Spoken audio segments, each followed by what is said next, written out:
I really have a hard time believing that there is anything more beautiful than the Rocky Mountains, except for maybe Hugh Jackman shirtless. If he could do a movie where he was shirtless in the Rocky Mountains, the human race would cease to exist because women would never leave their homes or look at their husbands again. We'd be too busy watching that film for the rest of our lives. I went on a trip to two of the best Rocky Mountain parks around, Banff in Alberta and Glacier in Montana. We frequented those places a ton when I was a kid because we lived within a few hours driving distance of both. Also because we lived in a northern Idaho town with a smaller population than a Kim Kardashian seminar on chastity, we needed to get out occasionally. The trip actually started out with a visit to the tiny northern Idaho region that my brothers and I terrorized as youths. It's an absolutely outstanding place to be a kid, mostly because you're not old enough to fear being mauled by a cougar or to understand why, for once, your parents are encouraging you to be loud when you're in an isolated foresty area. But darn it, you're going to be loud and hit your siblings with wild abandon in these beautiful woods. You may lose sight of the woods while you indulge your violent tendencies, but it's beautiful nonetheless.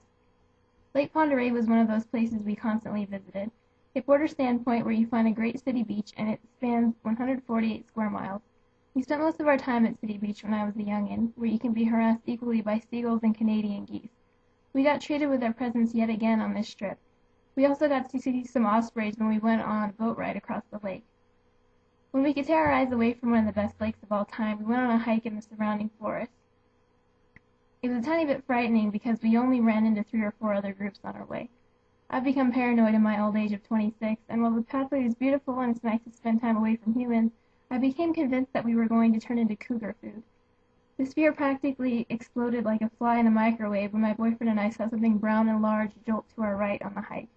My boyfriend jumped into action and couldn't seem to grab the bear mace in time. I was convinced my boyfriend was about to become a large can of Friskies, and horror was had by both of us. Nearly 5 seconds had passed before we realized it was a deer. Deer might secretly like Friskies, who knows. Anyway, apart from irrational fears of large fluffies, northern Idaho is the shiznat. Yeah, I just said that. And I don't want to inundate you with northern Idaho propaganda, but northern Idaho is better than pretty much any other pretty place in the United States. Okay, maybe western Montana is close by. Nothing else could even hold North Idaho's panhandle without being burned. Check it out, kids. Anyway, after Sandpoint, we spent a few hours in the town where I was born, Bonners Ferry. It's right by the Canadian border and boasts a population about the size of the high school I went to. It's such a friendly small town that when we went to visit the house where I lived in before we moved away in 4th grade, the woman who owns it now just brought me inside and gave me a tour. That's our handprints at the front of the house in the driveway.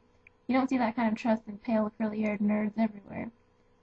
We also stopped by Sundance Park for a quick minute. It's a small park with a dock that leads out onto the Kootenai River.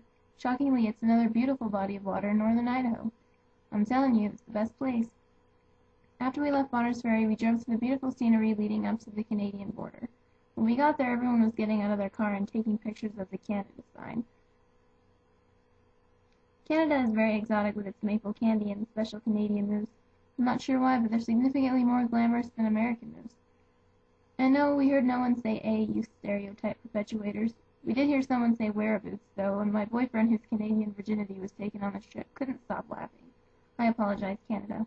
I went for the first time when I didn't even know there was food that didn't come from my mom's body, and I've been to Canada dozens of times since, so I would never laugh at something like that. I only slightly giggled and tried to get more people to say wear-boots the rest of the time there. After a pretty significant drive of trying to convert kilometers per hour to miles per hour, being super pissed that we could only go 65 miles per hour, and being deer on the side of the road paparazzi, we eventually got to the city of Banff. Being completely unaccustomed to the idea that, in the middle of summer, it's light until most sane people go to bed, we figured we'd just stay in a hotel room for the night when we got there at the 7 o'clock hour. More than 3 hours later, nighttime still hadn't completely fallen. That's pretty cool, except that the 5 minutes of sunlight in December must suck. We slept in a bit late the next day, so I decided to throw caution to the wind and go slightly over 100 kilometers per hour. Shocking behavior. From the hotel where we stayed, Bumpers Inn in the city of Banff, it took us a little under an hour to get to Lake Louise. That's the place you have to go. All the cool mountain goat kids hang out there. We couldn't find a place to park, so we just invented one. Oh yeah, we're those people. The lake itself is quite pretty, but the hikes are where it's at. The fact that there are a ton of people walking with you is both annoying and great for people who think that when cougars come, they'll eat the slow people. Hiking up to Mirror Lake is all uphill, so be prepared for a little exertion, or bring your boyfriend and make him give you a piggyback ride. I wouldn't want to break my boyfriend's back, so we both walked. It wasn't a very long hike, around half an hour, and the lake is quite beautiful. It's surprising how clean water looks when you live in a city where your local river is filled with cow poop. The Snake River in Twin Falls, Idaho makes you certain you've found where all the emptied outhouses go. No one seemed to stop there for a very long amount of time. It didn't seem to be a big attraction, but there were a fair number of people at Mirror Lake. Who would have thought that a national park would be crowded in July? Anyway, after a bunch of unnecessary tourist pictures, we headed up to Lake Agnes with the other sheep visiting the park.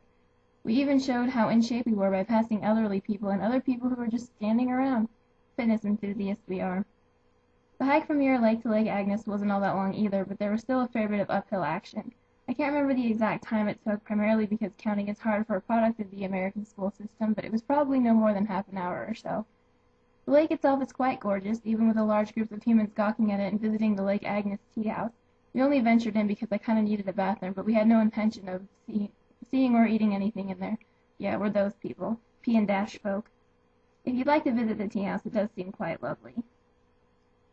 We stayed there for a bit, but when it came time to do the Plain of Six Glaciers hike, we went on. My personal opinion on this hike, as well as that of my boyfriend, was, wow, that was a waste of time. The actual hike provided beautiful scenery, and some of the views of Lake Louise from high up were stupendous. That, coupled with the guy who was on his phone in the middle of nowhere because he was ordering a pizza, made the hike worth it. There was also the fact that no one was near us for good stretches of 10 minutes sometimes, and we were scared that less friendly non-cartoon bears might show up in the mood for some tourists. That's always fun. The actual view itself, when we actually got there after an age of hiking, was kind of meh, though. Here are some pictures for you to judge for yourself, and then probably judge us. We did get some good hummus at our destination, though, and there was a bathroom. I hadn't been able to figure out where a bathroom had been at Lake Agnes, and I was doing the incontinent hiker dance at least half of our hike. It was really attractive. Again, the hike back down was absolutely beautiful, so I guess it wasn't really a waste of time. We also saw the only wildlife of the day there, apart from the elusive hikes and flip-flops. There was one mountain goat, or at least we think it was. It was so far away that it could have just been a rock that came to life. After the very long day of hiking, we drove over to Moraine Lake. I had the scoop from a Canadian friend who said that it was way better than Lake Louise. Totally is. It's so beautiful that my brother recently proposed to his girlfriend there. All together now. Aww. Mostly my boyfriend and I just fought because I kept taking bad pictures of him. It's a cardinal vacation buddy sin. Learn how to take pictures, people. Actually, I don't think they were that bad, but I've been hiking all day and Americans aren't used to that much movement. I might have taken a picture of a squirrel thinking it was him. They're both cute and have bushy tails. They have a little collection of logs that you can walk across to climb a huge pile of rocks that overlooks the lake. You can get away from people that way and come dangerously close to falling to your death. Fine holiday fun. We sat for an age just enjoying the view. Then we got trinkets at the gift shop. This is where my boyfriend heard someone say wear boots and laugh like anyone without lady parts laughs at the Three Stooges. That night we drove back to town and we figured we'd go somewhere for dinner. After driving around for about 20 minutes, we decided that Banff must want to outlaw ever parking, and we drove back to our hotel and walked instead. The upside is that we had walked so much that we could probably eat all the food in all the restaurants. The food recommendations in our guidebook ended up being a bust for us. I would say stick with TripAdvisor. We found the best Mexican restaurant ever thanks to that website when we went to Kalispell a few days later. More on that to come. Anyway, we ended up giving up and going to a few tourist trap shops looking for silly souvenirs and presents. And one of them was the best candy ever. They're called Maple Kisses. I can't remember which store they were in, but you could see them from the entrance. Look out for those bad boys. When I bought them, the guy behind the counter, who had a lovely Irish accent that I had to avoid swooning over because my boyfriend was there, got so excited about them and also said they were amazing. This is an international alliance. You know they're good. I also bought a shot glass that promote alcoholism in my brother. I bought a moose dressed as a Mountie because I'm an obnoxious tourist, and I bought some maple fudge because I'm a fat kid. We ended up eating at an Italian place nearby that night, but it wasn't really all that great. Don't listen to our food recommendations in Canada, unless it's about maple candy. Yeah, buddy, diabetic comas. When we got done with our walk back to the hotel room, it was still not completely dark, and it was 11 o'clock at night. It must be hard creeping when you're in Canada in the summer. The next morning we decided we wanted to see animals, so we drove on the Bow Valley Parkway. The drive itself was absolutely gorgeous. Driving around this area makes me completely suspicious of anyone who says anything is more pretty than the Rockies. There are two types of people, those who think the Rockies are the prettiest thing in North America, and dumb people. I would describe how beautiful it was, but it would all be inadequate. One of the hikes we saw was the Moose Meadows hike. My boyfriend and I started it, but we got completely creeped out a little ways in because it was so isolated and we didn't see anybody. I'm also awful at making noise when it's necessary on a hike. None of my brothers are around to punch. My boyfriend got annoyed with me because the most I could do was hit something politely with a stick.